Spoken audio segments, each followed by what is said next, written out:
నమస్తే BCN news తో మీ ముందున్నది ఆనంద్ రాజ్ కుమార్. ఈనాటి వార్తలోని ముఖ్యాంశాలు. 5 ఏళ్ల పాటు ఉత్తమ పాలన అందించిన ఘనత జగన్కి దక్కిందన్న మంత్రి బొత్స. వాలంటీర్ వ్యవస్థతో మంచి పేరు వచ్చిందంటూ హర్షం.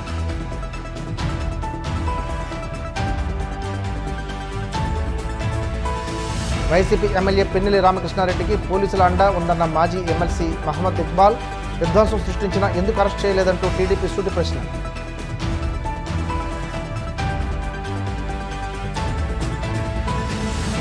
సమస్యాత్మక ప్రాంతాల్లో బందోబస్తు ఏర్పాటు చేశామన్న డీఎస్పీ మనోహరాచారి. భక్తులకు తప్ప కొత్త వ్యక్తులకు తిరుపతిలో గదులు అద్దెకు ఇవ్వొద్దంటూ ఆదేశాలు.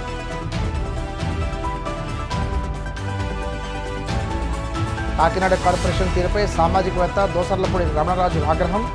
నిర్వహణ లోపంతో డ్రైనేజీలు అస్తవ్యస్తంగా మారాయంటూ ఆవేదన. ప్రధాని మోడీ కూడా తన 10 ఏళ్ల పాలన చూసి ఓటేయాలని ఎక్కడ అడగలేదని, కానీ ముఖ్యమంత్రి జగన్మోహన్ రెడ్డి తన 5 ఏళ్ల పాలన చూసి ఓటేయాలని అడిగి కొత్త ట్రెండ్ను సృష్టించారని మంత్రి బొత్స సత్యనారాయణ అన్నారు. విజయనగరంలో ఉపసభాపతి కోలగట్ల వీరభద్రస్వామితో కలిసి మీడియాతో మాట్లాడుతూ ఈ ఎన్నికల్లో 175 సీట్లలో విజయం సాధిస్తామని ధీమా వ్యక్తం చేశారు. టీడీపీ, బీజేపీ ఫిర్యాదు చేయగానే ఎన్నికల సంఘం కొన్ని చోట్ల ఎస్పీలను మార్చిందని, అలాంటి చోట్లే అల్లర్లు జరిగాయని అన్నారు. జూన్ 9న ముఖ్యమంత్రిగా రెండోసారి జగన్మోహన్ రెడ్డి ప్రమాణ స్వీకారం చేయడం ఖాయమన్నారు. వాలంటీర్ వ్యవస్థతో ప్రభుత్వానికి మంచి పేరు వచ్చిందని, ఇతర రాష్ట్రాలు సహితం ఈ వ్యవస్థను తీసుకొచ్చే ప్రయత్నాలు చేస్తున్నాయన్నారు.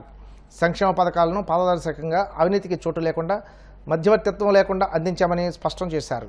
మేమైతే పూర్తి విశ్వాసంతో మా పార్టీ వస్తుందని 9వ తేదీ నాడు గౌరవ ముఖ్యమంత్రిగా మళ్ళీ జగన్మోహన్ రెడ్డి గారు విశాఖపట్నంలో ప్రమాణ స్వీకారం చేస్తారు. సమయం తేదీని కూడా నిర్ణయించాం. ఏంటి సార్ అంతా నమ్మకమని. 5 సంవత్సరాలు ఏదైతే ప్రజలతో మమేకమై ప్రజా అవసరాలు ఏమున్నాయో వాటికి అనుగుణంగా వారి జీవన పరిణామ ప్రమాణాలు పెరిగే విధంగా చేసిన ప్రతి కార్యక్రమం, తీసుకున్న ప్రతి నిర్ణయం వారి తాలూకా ఆర్థిక పరిస్థితి మెరుగుపడమే కాకుండా సమాజంలో, సంఘంలో ఒక గౌరవాన్ని కూడా ప్రతి సామాన్య పౌరుడికి వచ్చింది.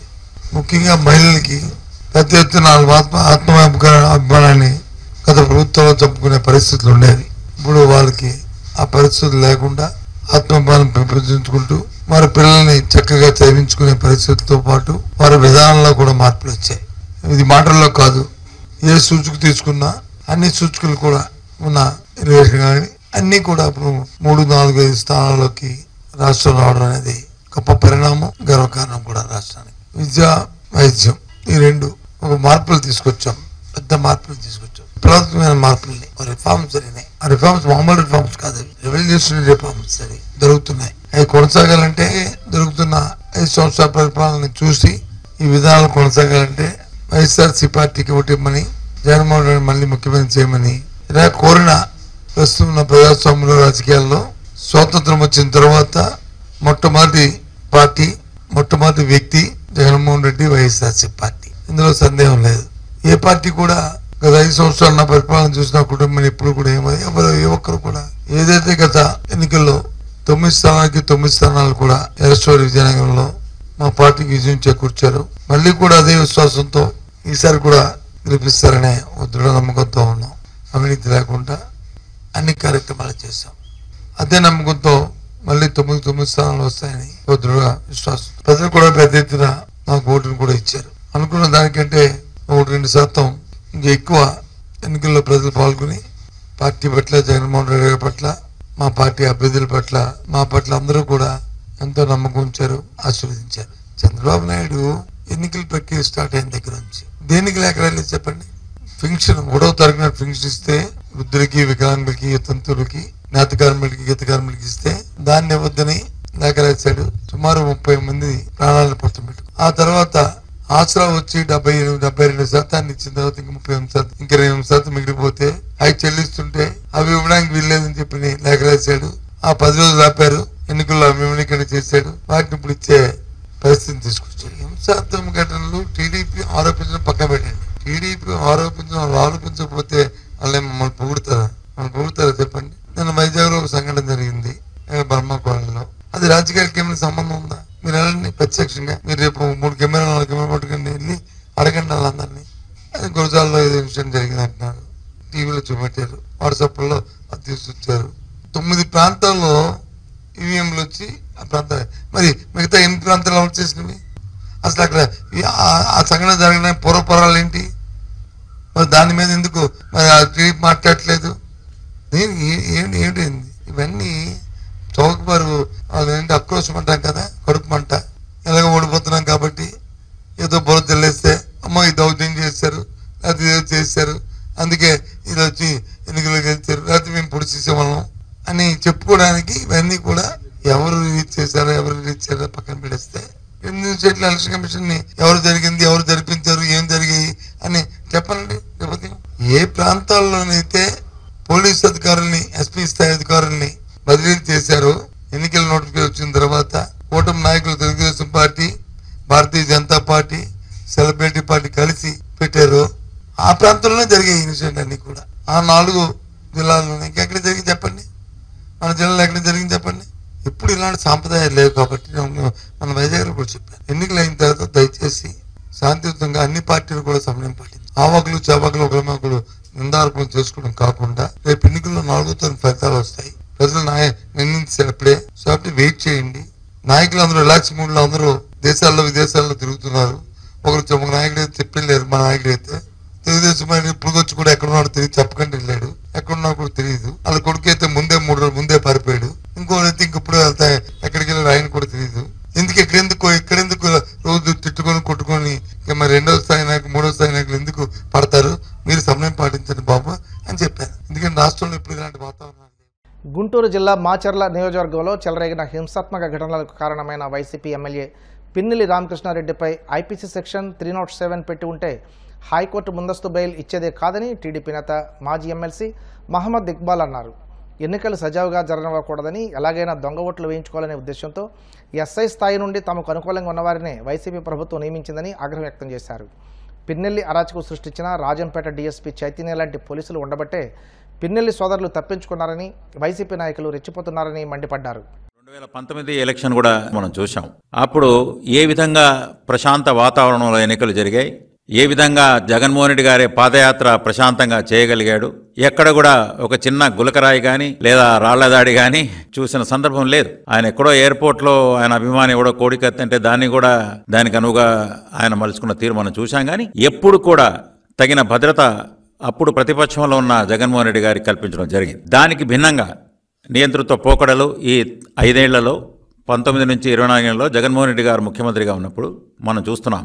గెలుపే ప్రాధాన్యంగా, ఎలక్షన్లలో గెలుపే ప్రాధాన్యంగా వాళ్ళు ప్రవర్తించిన తీరు ఈ రూలింగ్ పార్టీ అధికార పక్షం మనం చూస్తున్నాం. ప్రజలు కూడా గమనిస్తున్నారు. ప్రతిపక్ష నాయకుల మీద వాళ్ళు వేధిస్తున్న తీరు, దాడులు, అక్రమ కేసులు, నిర్బంధాలు, ప్రతిపక్షం అనేదే లేకుండా చేయాలి అనే ఒక వింత పోకడ జగన్మోహన్ రెడ్డి గారి ప్రభుత్వంలో మనం చూసాం. గురజాల తర్వాత ఈ పల్నాడు ఏరియా ఎలక్షన్ల గురించి మనం చూస్తున్నాం. ఈ మధ్యకాలంలో పిన్నెల్లి రామకృష్ణారెడ్డి గారు ఏ విధంగా పోలింగ్ స్టేషన్లకు వెళ్ళడం, దౌర్జన్యంగా ప్రవర్తించడం, బాక్సును పగలగొట్టడం, నంబూరి శేషగిరిరావు మీద తర్వాత గొడ్డలి దాడి, చాలా విచిత్రంగా గుర్తు తెలియని వ్యక్తులు అని చెప్పడం.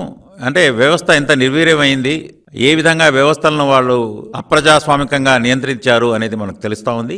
324 ఏదో గుర్తు తెలియని వ్యక్తులను పెట్టడం, అప్పుడే 307 పెట్టి ఉంటే ఆయన నిన్న కేసులో బెయిల్ కూడా వచ్చేది కాదు. నంబూరి శేషగిరిరావు గారు చెప్తున్నారు, చంద్రబాబు నాయుడు గారు ఆయనకు ఫోన్లో కూడా వచ్చే ధైర్యం చెప్పారు, మేమందరూ వాళ్ళు బయట బతుకుతున్నారు, మేము బయట ఊళ్ళు వదిలి మేము పొలాల్లో దాక్కుంటున్నాం అని ఇప్పటికీ చెప్తున్నారు వాళ్ళు. అంటే ఎంత అసలు భయకంపితులై ఉన్నారు ఆ ప్రాంతం వాళ్ళు అనేది మనం చూస్తున్నాం. మన పిన్నెల్లి రామకృష్ణారెడ్డి గారి తీరు, 77 స్థానిక సంస్థలు పంచాయతీలు జరిగితే 74 ఏకగ్రీవం అందరినీ బెదిరించి, ఇక మరీ ధైర్యం కూడగట్టుకుని ఎవరో 2-3 వచ్చినట్టున్నారు. 74 ఏకగ్రీవం అయ్యాయి. 51 కేసులు అయ్యాయి. ఎస్సీ, బీసీ, మైనారిటీ కుటుంబాల ఆత్మకూరులో అక్కడే ఒక 100 కుటుంబాలు ఊళ్ళు వదిలేసిన పరిస్థితి మనం చూసాం.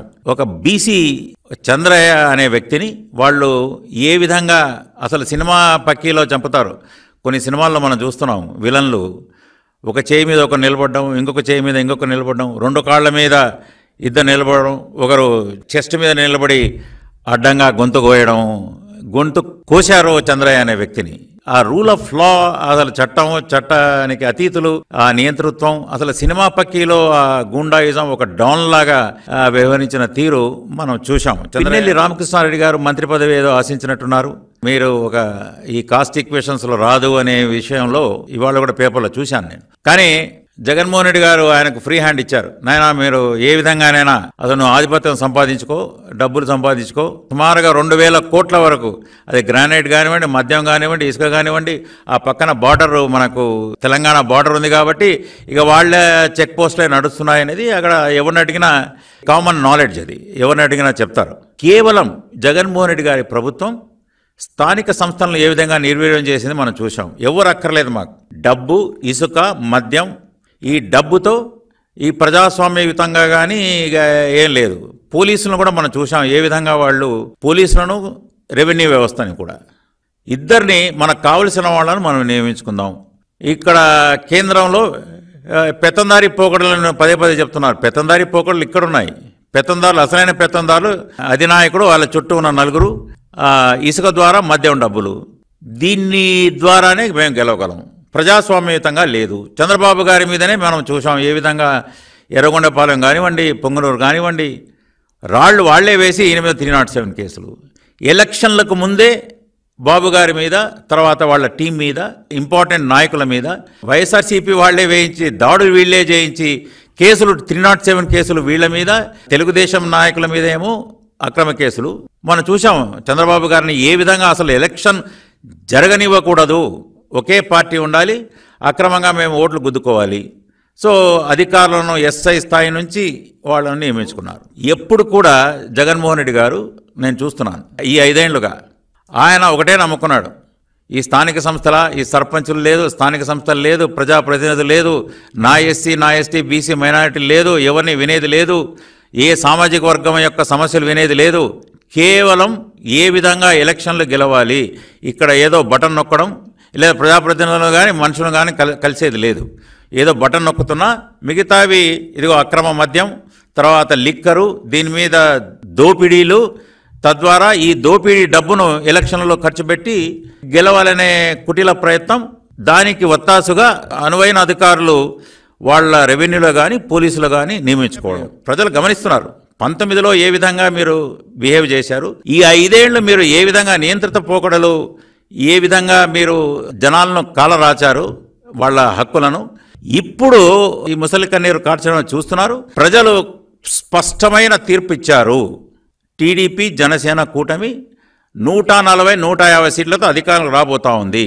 అధికారులను కోరుతున్నా, please make no mistake, this alliance is coming to power. ఇక మీరు ఎలక్షన్లు, కౌంటింగ్లు నిర్భీతిగా చేయండి. కౌంటింగ్ సెంటర్స్ దగ్గర ఇప్పుడు కాసేపు ప్రకటనలు.